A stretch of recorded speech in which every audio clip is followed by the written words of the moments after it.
Vamos à la praia. Oh, oh, oh. Ai. Caramba. Aqui. Tá saindo pelo ladrão aqui. Não tem um cantinho. Caramba, mas acho que tá muito lotado, né? Ai, e agora o que eu vou fazer? Tem que reorganizar isso, senão e as coisas divertidas que eu não acabei não colocando. Vai ficar por último. Tirar isso aqui, ó. Minhas compulsões, eu não posso deixar de levar. Essas aqui, ó, minhas compulsões, não dá de jeito nenhum. Não, a mala da solidão. Ah, não. Você me acompanha desde sempre. E essa daqui? Ressentimento. Não posso deixar você longe de mim. Essa aqui. Nossa, essa aqui é grande, hein?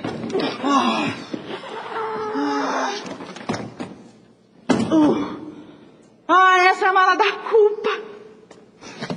Pô, você é muito grande. Não tem que levar nas férias.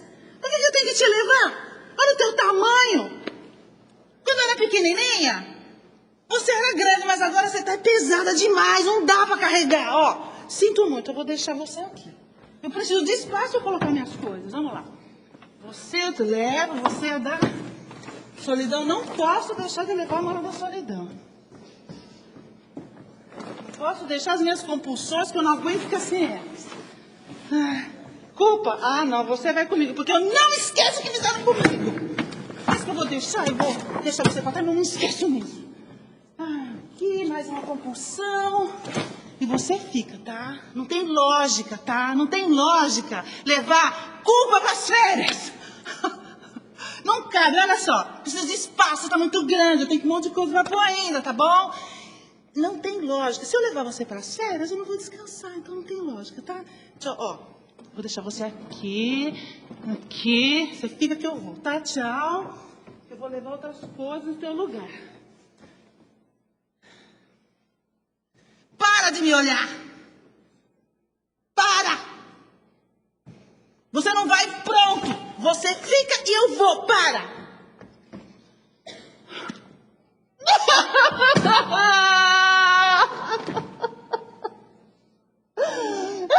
Me desculpa. Como é que eu vou deixar você, minha companheira de tantos anos? Quando eu era pequenininha, você me seguia, você me acompanhou desde pequenininha. Herança dos meus pais. Eles ajudaram a enchê-la. Me seguiram todo o meu namoro. Ela me seguiu no meu namoro. Me seguiu no meu casamento. No divórcio. E meus filhos, então, quando eu não tinha tempo de ficar com eles, ela estava sempre ali presente. Companheira fiel. Como é que eu posso deixar você agora? Eu não vou deixar você, me perdoar. Tá bom, tá bom. Eu não vou ficar sossegada mesmo. Isso tá muito pesado. Não, você vai ter que ficar, tá vendo? Não cabe mais nada. Me perdoa, tá? Me perdoa, foi muito mal com você. Prometo que eu não vou deixar você.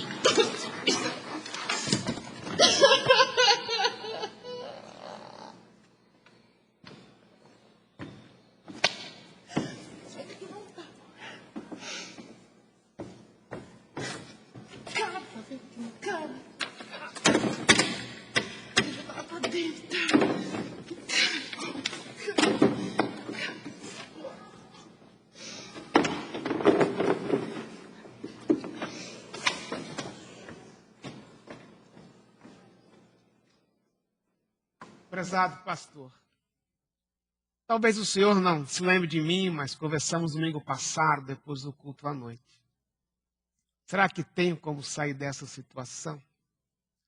Posso dizer que minha jornada pela vida começou a toda força, como um carro 2.0, com toda a carga. Para meus pais era como se eu fosse para eles o primeiro carro que eles tiveram. Mas quando comecei minha quinta série, percebi que minhas notas sempre eram sinônimas do meu fracasso para o meu pai. Ser o primeiro da classe era o que ele mais ansiava para mim. Mas eu não conseguia ser o primeiro da classe. Mal conseguia ser o penúltimo. Minha primeira namorada deixou-me porque ela tinha vergonha de andar com um rapaz de uma escola de segundo nível, como era a minha.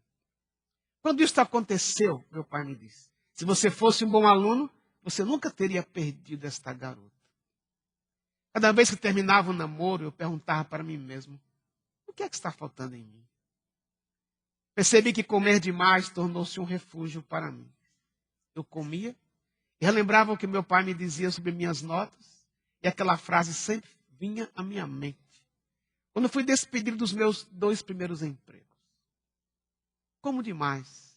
Enquanto como, fico planejando como rebater meu pai, como me vingar dos meus ex-chefes que foram injustos comigo. Se comer demais fosse o único problema. Mas percebo que outras coisas parecem ser meu escape. Como certos remédios que tomo em excesso para dormir. Como posso fazer para ter uma jornada pela vida mais leve? Zé Antônio. Não sei até que ponto você se identificou com essa pequena encenação, ou com esta carta. Mas, na realidade, muitas vezes ao longo da vida nós vamos enchendo o nosso porta-malas de coisas que, no princípio, parece que não são tão pesadas. Mas, na medida que nós vamos ficando mais velhos, nós temos vontade, se eu pudesse colocar tudo isso para fora de novo. Se eu pudesse fazer com que o meu carro pudesse andar mais rápido. Ele começou como um carro 2.0, mas hoje parece que ele é mal 1.0. Ao longo da vida, nós vamos acumulando certos comportamentos, ou mesmo certos valores errados. Certas coisas que nós ansiávamos, se eu nunca pudesse ter experimentado aquilo. A vida fica pesada. O porta-malas fica quase sem lugar para colocar outras coisas.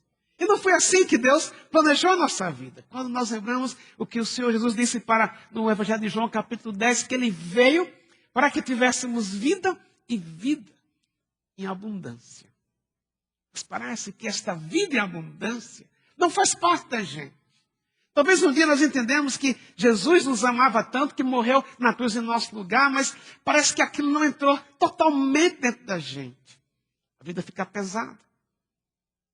Esse mês de novembro nós vamos olhar para uma série de mensagens sobre esse título, Aliviando o Porta-Malas. Vendo com que aquilo que se tornou pesado ao longo da nossa vida, não o trabalho em si, às vezes não a doença em si, mas aquilo que fica dentro da gente ao longo da vida, nós gostaríamos de ser livres disto. Hoje de manhã, nós vamos olhar para o peso da culpa, aliviando o peso da culpa. Como seria tão bom se algumas coisas que nós fizemos em nossas vidas, nós nunca tivéssemos feito. E a culpa ocupa tanto espaço que no porta-malas poderíamos colocar outras coisas, mas temos uma mala pesada. Se pudesse jogar lá fora. Vamos então lidar com a nossa culpa. Abra comigo a carta de Paulo aos Romanos. Nós vamos amanhã basicamente estudar 2 versículos apenas. O primeiro deles está aqui na carta de Paulo aos Romanos, no capítulo 3. Paulo está aqui, nesse capítulo, discutindo com seus patriotas ou compatriotas judeus, que apesar deles terem o privilégio de terem recebido a lei de Deus entre o próprio povo, mas eles não conseguem obedecer à lei. A lei se torna para eles algo que mostra cada dia que eles são errados. Eles não conseguem cumprir o plano que Deus tinha para a vida deles em termos de estilo de vida. Eles conseguem apenas no exterior. Mas o interior deles, que eles não querem encarar, está cheio de coisas erradas. No versículo 23, ele diz assim, pois todos pecaram. Romanos 3, 23. Pois todos pecaram e estão destituídos da glória de Deus. Talvez uma boa maneira de entender essa expressão, a segunda parte do versículo, estão destituídos da glória de Deus, era lembrar alguma coisa. Quantos de vocês, alguma vez na vida, perderam um filho na praia? Perderam assim, saiu da sua mão que ele morreu, mas quantos ficaram sem os filhos na praia? Assim, olham ao redor. Como foram aqueles 3 segundos que vocês não viram seus filhos? Alguém pode dizer uma palavra horrível. O que mais? Pânico. Desespero. O mundo acabou. Medo. Nós perdemos uma vez um filho, nós estávamos no Rio, no Leblon, filho de 4 anos, e o meu filho mais velho. De repente aquela onda veio e derrubou o Dani também, e por alguns segundos nós não vimos na água. E foram talvez 5, 7 segundos de total desespero, de medo. Naquele instante, eu perdi a glória de estar com meu filho. Na realidade, o conceito de perder, destituir-se da glória, de foram destituídos da glória de Deus, esse conceito, o pecado fez com que nós nos afastássemos de Deus, e o bem mais precioso que nós temos, aquilo que traz para a gente mais significado na vida e no nosso interior, é a presença de Deus. Porque é a presença de Deus que nos satisfaz. Salmo 23, ele diz que o Senhor é o meu pastor, e de nada sentirei falta. Agora, o que aconteceu? O pecado fez com que aquilo que de mais precioso eu tivesse, aquilo que de mais precioso tem para preencher a minha vida, isso desaparecesse. Por causa de quê? Por causa do pecado. Claro que glória tem outros aspectos muito maiores do que esse, mas nesse versículo, o que Paulo diz é o pecado fez com que você perdesse toda a fonte de ter na sua vida uma vida interior satisfeita. Como é que isso funciona? Como é que a culpa afeta a nossa vida? Afeta porque nós, como Davi disse também, nós nascemos em pecado. Não que o ato sexual que nossos pais tiveram e que nós somos gerados fruto disso foi pecaminoso. Não, o sexo foi Deus que criou. Mas desde que Adão pecou, como Paulo também fala na carta aos Romanos, esse pecado passou para nós, nós herdamos. O pecado habita em nós somos habitados pelo pecado, desde que nós nascemos. Mas pecado gera culpa, porque culpa tem a ver com o fato de nós não atingirmos um determinado padrão. No texto, tem a ver com o padrão que Deus tem para a nossa vida, o padrão de santidade. No contexto, Paulo está falando sobre isso. Agora, nessa carta que eu li, o Zé Antônio tinha um padrão que ele não conseguia alcançar. O pai tinha certos sonhos para eles. O pai queria que ele fosse o melhor aluno da classe, porque o pai também sonhava, quando chegasse na faculdade, mandar esse filho para fora do país, da fora, e por causa das notas que o filho viesse a ter, quem sabe o filho ganharia uma bolsa. Mas o filho nunca conseguiu chegar no padrão que o pai tinha para ele. Algumas vezes, não está na carta, mas algumas vezes ele ouviu do pai: você é burro. Cada vez que ele chegava com um boletim em casa para mostrar, o pai olhava mais as notas vermelhas do que as azuis. Chegou um tempo que realmente as notas vermelhas se tornaram muito mais numerosas do que as notas azuis. Mas ele sabia que a cada 2 meses, quando chegava com o boletim em casa, ele passava mal, ele sofria, o estômago doía, porque ele sabia que o pai ia perguntar: e daí? Subiu esse mês? Mas não. Mas também a culpa vem de uma tentativa que nós temos ou costumamos fazer para impedir que algumas coisas aconteçam.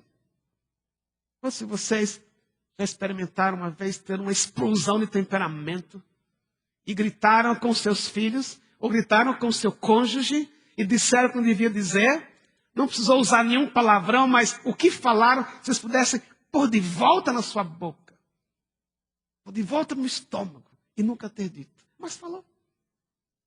E a raiva veio porque você pensou: por que é que eu não pude controlar isso? Por que é que eu não pude fechar minha boca? A culpa também veio porque você tenta, eu tento, nós tentamos controlar algumas coisas que nós não temos o poder de controlar. Paulo também disse que aquilo que ele gostaria de fazer, isso ele não faz. E o que ele não devia fazer é o que ele faz. Eu simplesmente reafirmo o que ele diz aqui: todos nós somos pecadores. Nenhum de nós consegue atingir o padrão que Deus tem para nós. Nós somos indesculpáveis. Por isso vem a culpa. Aquela experiência interior de você não ter conseguido fazer o que devia ser feito, ou feito da forma errada, aquilo que devia ser feito da forma certa. Pois todos pecaram, e carecem, e foram destituídos da presença de Deus por causa do pecado. Agora, nós olhamos para esta mala aqui como ela sendo a nossa vida de culpa. Como é que nós podemos lidar com a culpa que nós carregamos? Como é que nós podemos lidar com toda essa carga que nós, ao longo da vida, nós fomos colocando aqui dentro, e a vida se torna pesada por tudo aquilo que nós temos guardado aqui dentro?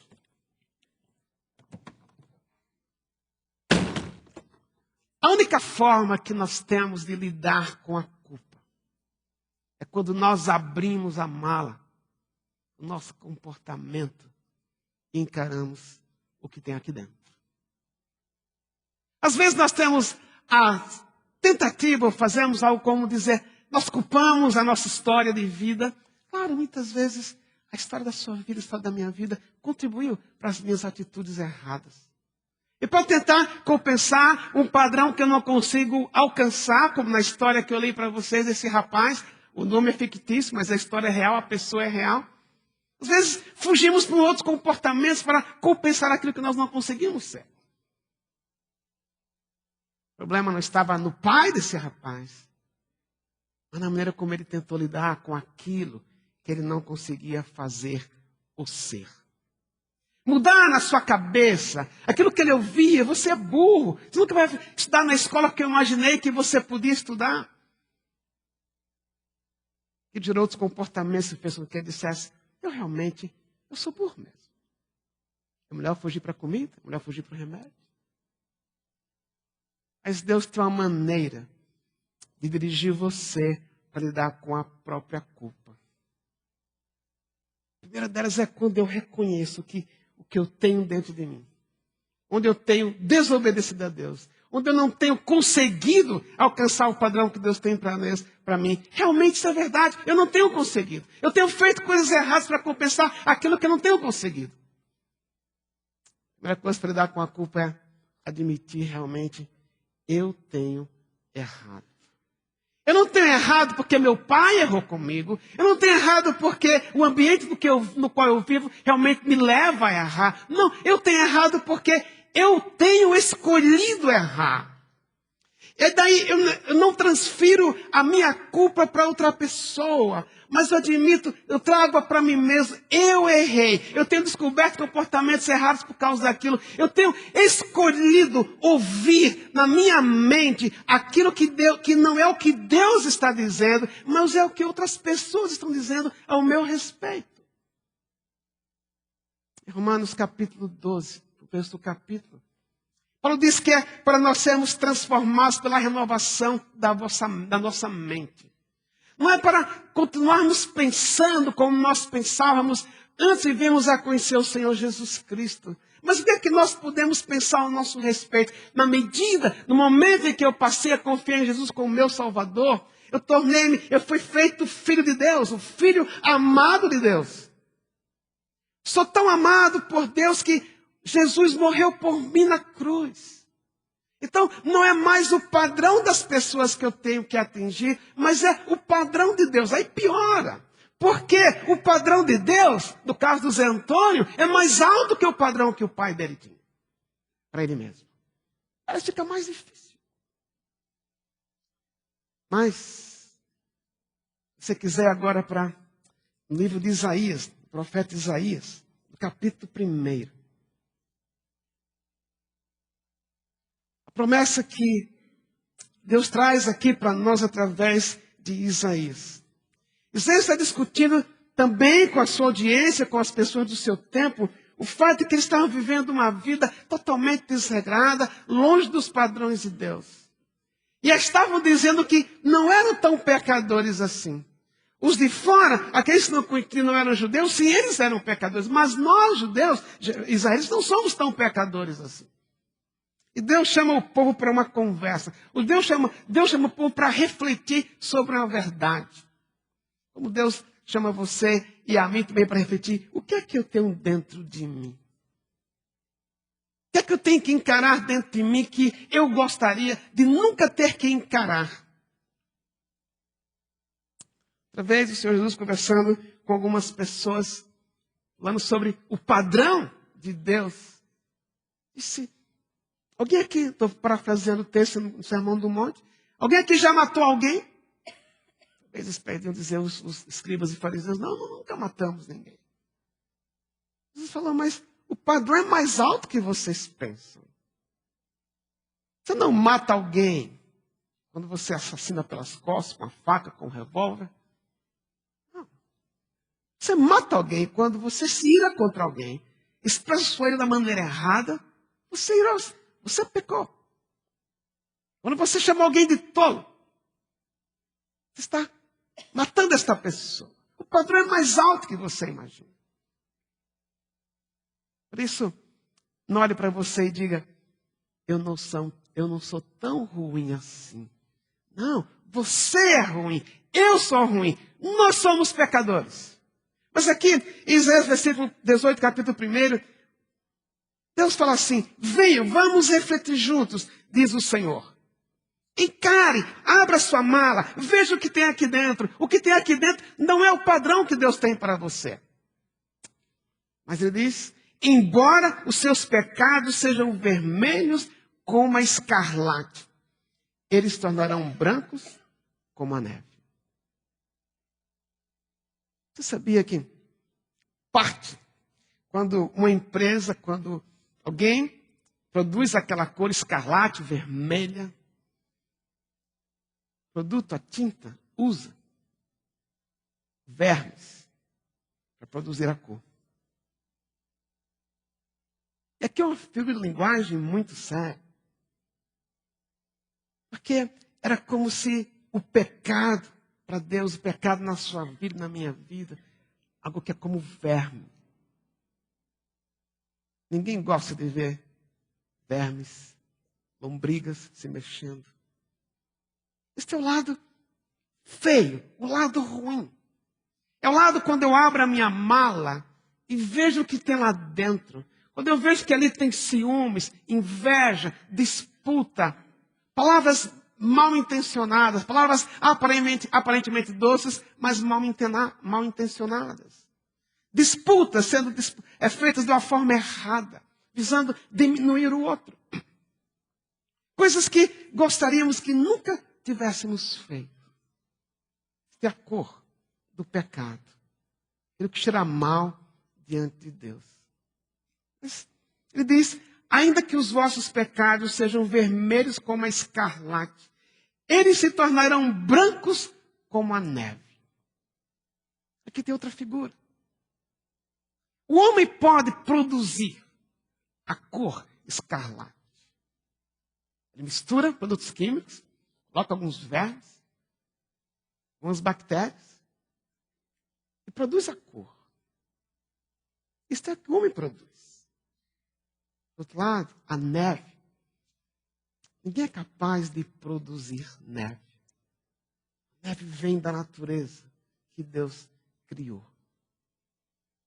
Então essa mudança de cor, do vermelho para o branco, não é você que pode fazer, não sou eu que posso fazer, mas é o fato que somente Deus pode fazer através de Jesus Cristo. Então, como é que eu me livro da culpa? É quando eu passo a encarar o que tem dentro desta mala da minha vida. Admito que realmente eu sou pecador, admito realmente que eu tenho culpa, eu não transfiro a culpa para outra pessoa, eu não digo que foi culpa dela, eu grito com você porque você gritou comigo, eu matei você porque você me matou antes. Não, eu matei, eu falei mal, eu xinguei, eu adulterei, eu causei um aborto porque eu escolhi, porque eu sou pecador. Mas aqui tem uma promessa que, ainda que os meus pecados sejam como escarlate, ainda que aquilo que eu fiz cause mau cheiro para Deus, Deus olhe como uma coisa repugnante, ainda que seja assim, mas a graça de Deus faz com que Ele transforme aquela cor vermelha do meu pecado em algo branco, que eu não consigo produzir, mas é Deus que produz. Só Deus pode produzir isso. É assim que eu lido com a culpa.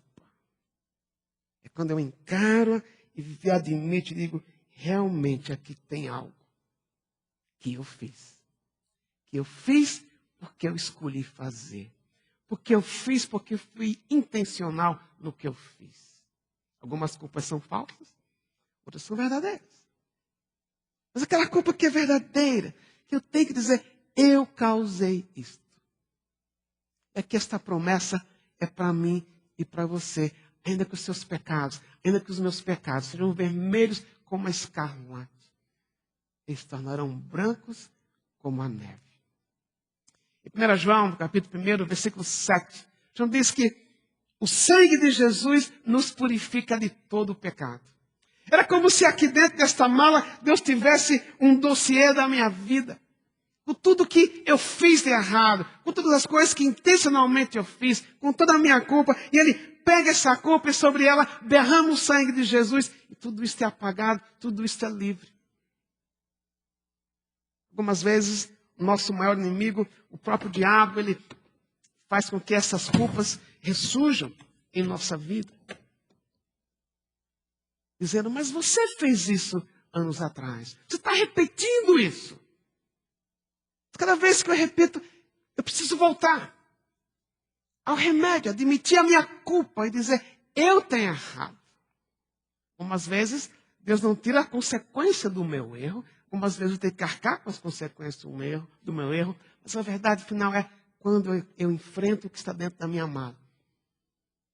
Eu digo, eu errei. Mas eu confio que o que Jesus fez por mim na cruz foi totalmente suficiente para limpar os meus pecados. Para transformar a escarlate em neve, em cor de neve. O que acontece? Eu deixo de ter uma mala com culpa. E eu passo a viver da graça. Quando eu reconheço, eu não sou capaz de fazer mudanças. Eu não sou capaz de tirar essa mala da minha vida e deixar lá fora de mim. Mas eu posso trocar o peso da culpa pela leveza da graça. E daí a caminhada não se torna tão difícil. Daí eu posso passar a experimentar aquela vida abundante que Deus criou para mim, através de Jesus Cristo. Eu queria convidar o Alexandre para vir até aqui à frente. Ele vai contar para a gente como é que na sua própria vida Deus transformou a culpa, trouxe o perdão para ele. Ele desde então tem experimentado a graça de Deus.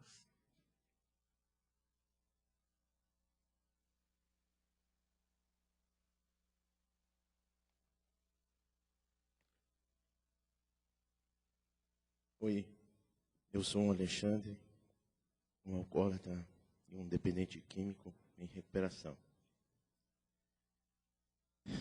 Na minha vida, eu sempre entendi da minha família e das pessoas que cuidavam de mim que o máximo não era o suficiente. Estudei num excelente colégio, tirava as melhores notas, eu era um dos melhores alunos, mas eu tinha que fazer mais. Eu tinha que ser mais. Eu tinha que servir melhor. Afinal, como meu pai dizia, ele teve crias tortas. Ele teve filhos que não o entendiam e não o correspondiam. Então, o que você precisa, pai? Eu estou aqui. E lá eu ia. E lá eu fazia. Minha vida foi sempre assim. Até que, aos 17 anos, eu conheci a maconha. E foi um anestésico maravilhoso. Conheci a bebida e fez um par sem igual. Pai, entrei na faculdade de medicina. Parabéns, não fez mais que obrigação. Fui morar fora de casa. Me livrei de tudo isso. Mas na faculdade, com a bebida e com as drogas, eu tinha um anestésico. Mas eu tinha que ser o melhor aluno. Estágios, trabalhos internacionais, aplicações, notas, desempenho. Mas não estava bom. Eu tinha que ser mais. Mas meu pai já não estava mais lá. As pessoas que me oprimiam não estavam mais lá. Mas eu tinha. Eu tenho. Você tirou 10 de histologia. Não me agradeça. Foi sorte. Eles não sabem, mas eu sei. Foi pura sorte. Eu não sei nada disso. Eu nunca fui capaz disso. Formado, residência, concurso para título de especialista, 38º lugar em todo o Brasil. Ah, se eles souberem como foi sorte. Eu tenho que fazer mais, mas eu não consigo. Mais estudos, mais trabalho, mais universidade. Convite para chefia de um departamento dentro da universidade. Professor universitário.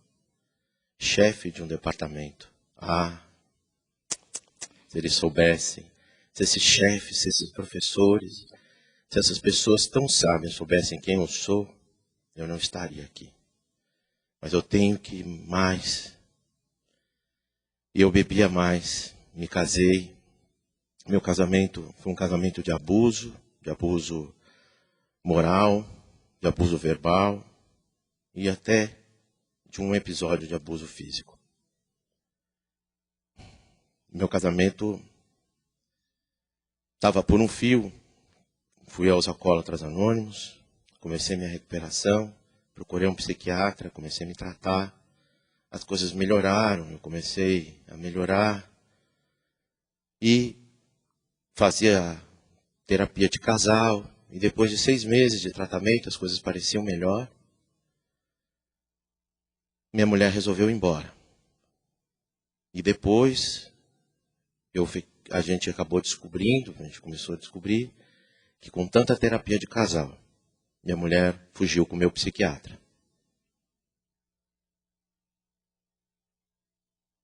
O desespero era muito grande. Mas eu continuava trabalhando. Foi quando eu ouvi falar da graça do Senhor.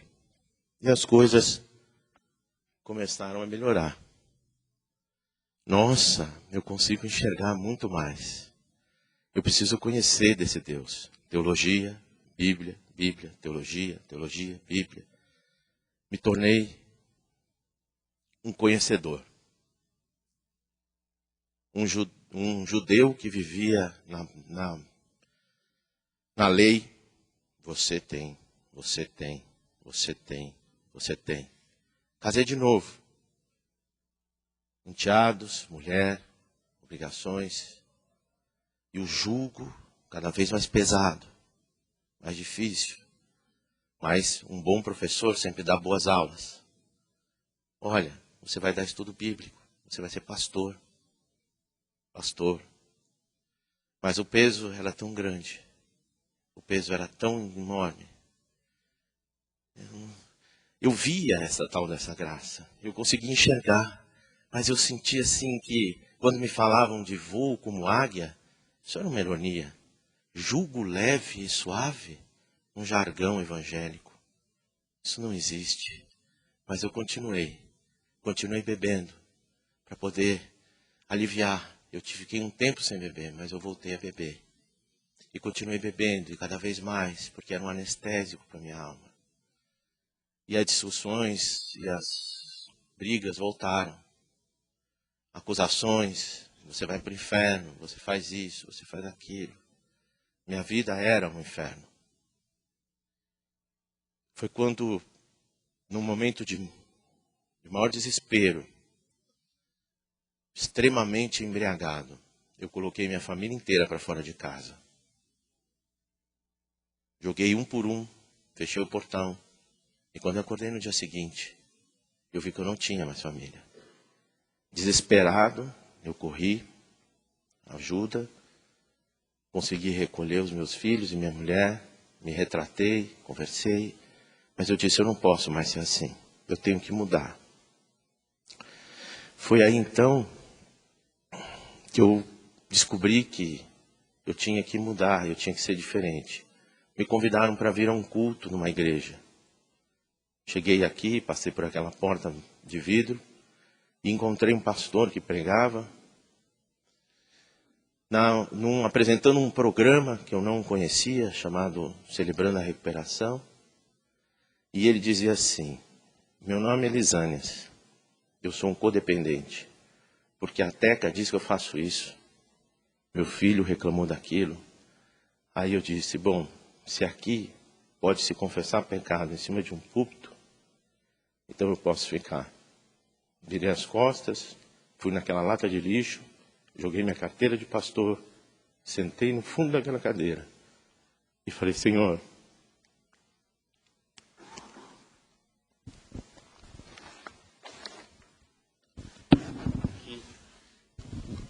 aqui eu posso te aceitar. E eu comecei a sentir que o peso foi diminuindo. Aí eu fui à reunião do Celebrando. Fui aprendendo a abrir a minha mala da culpa, a tirar. E o jugo foi melhorando. Eu falei, nossa, eu acho que aquele jargão não é jargão. Eu acho que eu vou poder viver isso. Passaram-se 2 anos. E eu fui sendo eu, Alexandre, um cristão em recuperação.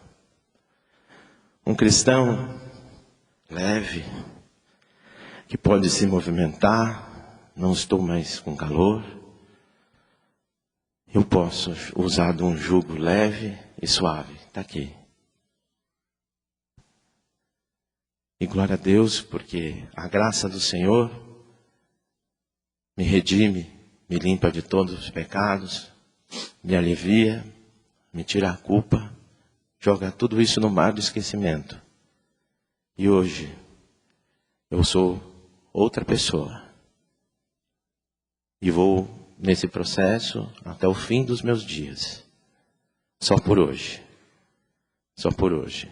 Se você se sente um pouco pesado, se você não se sente tão aliviado, se algo tira a sua visão, venha celebrar conosco. Obrigado.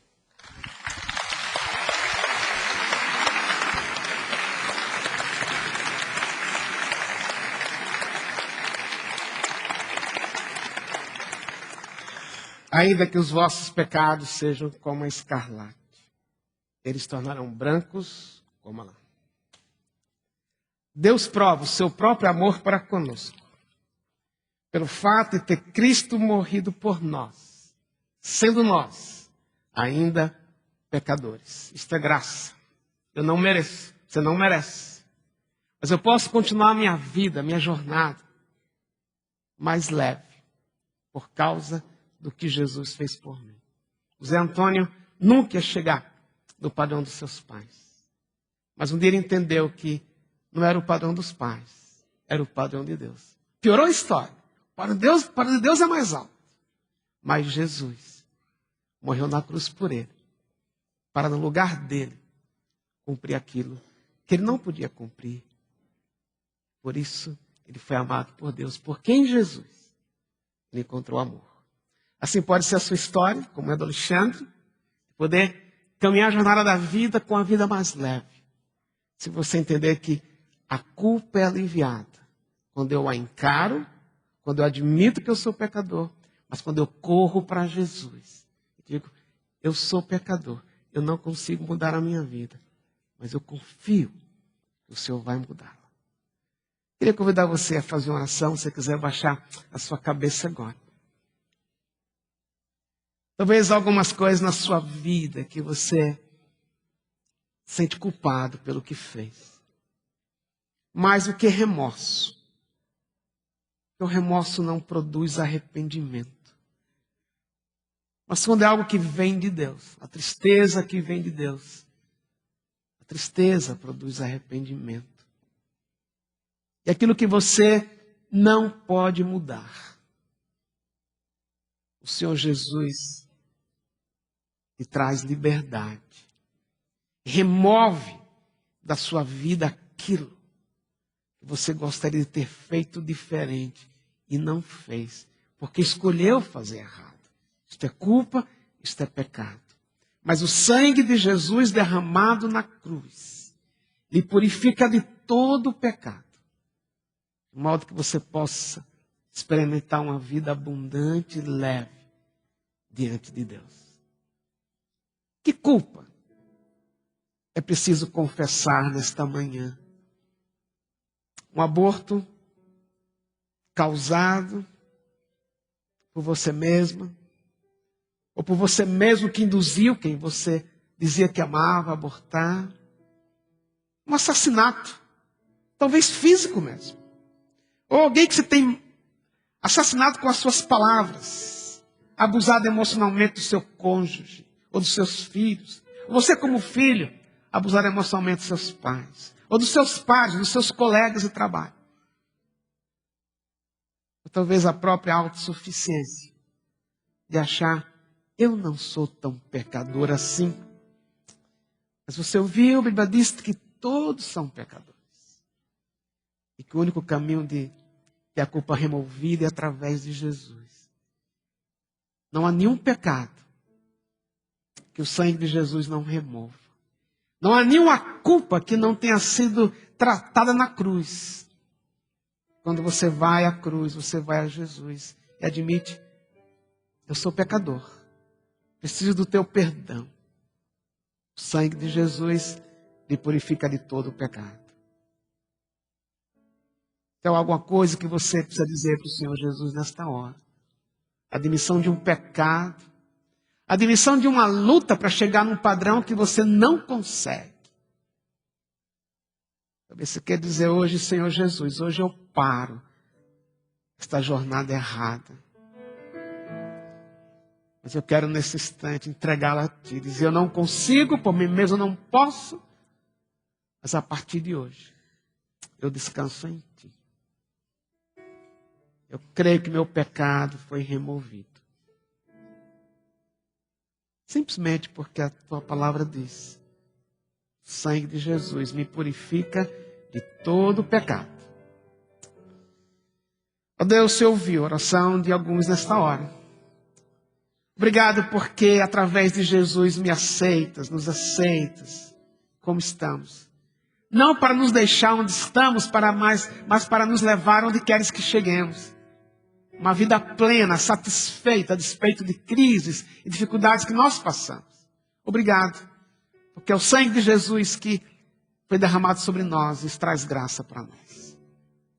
E agora quando vamos celebrar nesta ceia, comendo o pão e bebendo o que está no cálice, como uma lembrança do que Jesus fez por nós na cruz. Agradecemos, porque em vez da culpa, existe graça. E é dela que precisamos viver. Nela precisamos viver. Obrigado. Em nome de Jesus. Amém. Nós vamos celebrar agora a ceia do Senhor. Nesse momento, lembrarmos a graça derramada sobre nós. O pastor Carlos Barcelos vai dirigir nesse momento.